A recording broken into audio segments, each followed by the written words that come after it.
Hi. Hi. If you came to my house to make dinner for my family, what would you make?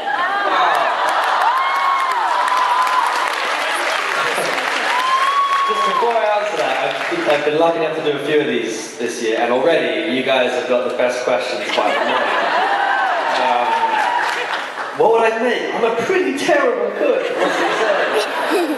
Is it acceptable to order takeout?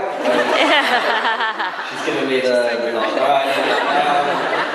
I would whip up maybe. Do you guys do roasts over here? If I do like a big roast chicken and some potatoes, vegetables, gravy, that kind of thing.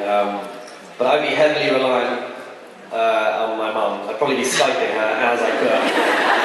She'd basically be cooking it for us. I would just be doing the labour. But yeah, so if that sounds good to you, then I can come up and do a roast chicken for you and your family. Yes, woo! Yeah! Yes! Yes, yes, yes!